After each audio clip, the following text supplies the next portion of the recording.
Tudo bem, pessoal? Hoje comentário sobre Dangerous, Instinto Assassino, filme dirigido por David Heckel, que teve uma complicada distribuição. Nos Estados Unidos e no Reino Unido foi distribuído pela Lionsgate, e aí depois, nos acordos internacionais, ficou uma bagunça, porque em alguns países o Prime Video acabou comprando os direitos e em outros a Netflix.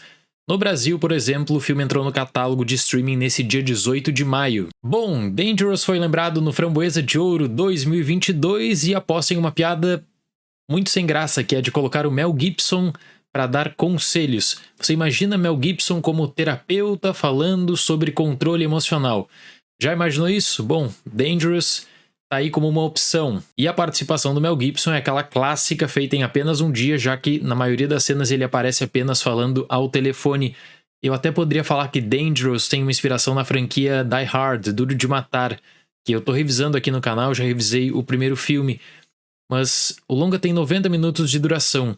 E aí no terço final, ele busca por viagens absurdas que envolvem até mesmo a Segunda Guerra Mundial. E eu sei que é complicado pra caramba fazer um filme de ação de baixo orçamento, e no caso de Dangerous, apesar de ter distribuição limitada nos cinemas dos Estados Unidos, o foco foi aluguel digital, depois com a janela posterior do streaming, agora em 2022.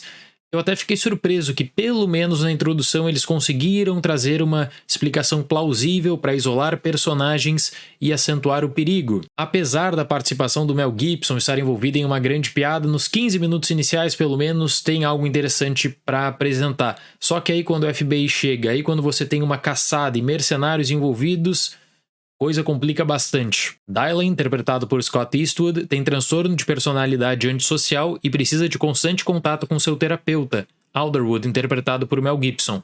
Dylan comparece ao funeral de seu irmão e passa a ser perseguido pelo FBI, da mesma forma que um grupo de mercenários liderados por Cole, interpretado por Kevin Durant, ameaça a comunidade para desvendar um segredo. O filme opta pela saída de isolamento total de uma comunidade e a partir disso você teria então esse grande perigo, pessoas inocentes que poderiam ser vítimas de um grupo de mercenários.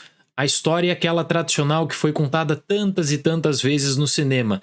Uma pessoa com um passado que seria interpretado pelo personagem do Eastwood, um passado bem problemático, mas que aí precisa voltar a cometer alguns atos que não queria, justamente para defender essas pessoas inocentes. A partir do isolamento existe a omissão da polícia, então tem um personagem apenas que tem essa autoridade e que acaba sendo descartado no filme também, porque o interesse é vincular um mistério.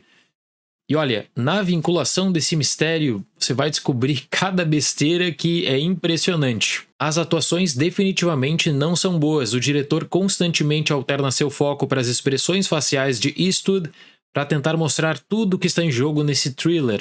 Na formatação lógica, você vai notar que existe uma rivalidade em Dangerous entre duas pessoas pouco confiáveis, interpretadas pelo Eastwood e pelo Durant, e a progressão das cenas ela acaba apresentando um desgaste também, na medida em que o filme ele até engata a possibilidade de um fechamento, só que aí ele acaba estendendo demasiadamente algumas tomadas para gerar uma ideia de um grande conflito final. E o que evita Dangerous de ser uma bomba completa é o modo de como a introdução do filme funciona ao reconhecer a limitação de um longa de baixo orçamento e oferecer soluções criativas. Depois temos sequências e sequências de casos implausíveis. A ligação para o Mel Gibson, por exemplo, vale mais que a ligação para o FBI. Além disso, todos os personagens do elenco de apoio são usados para forçar uma frase ou apenas uma ação. Então tem uma pessoa que só grita.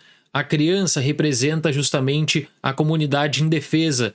Uma outra pessoa que tem acesso a uma arma, ela acaba tomando todas as decisões estúpidas possíveis. E aí, nesses casos, não sei se acontece com vocês, mas comigo, de vez em quando isso ocorre, e Dangerous me gerou esse pensamento, fica a seguinte impressão: pô, mas se o amigo aí que assinou o roteiro conseguiu convencer de que esse era um bom filme, de que o encerramento de Dangerous era bom o suficiente para ser apresentado para o cinema, para depois pegar a distribuição no streaming.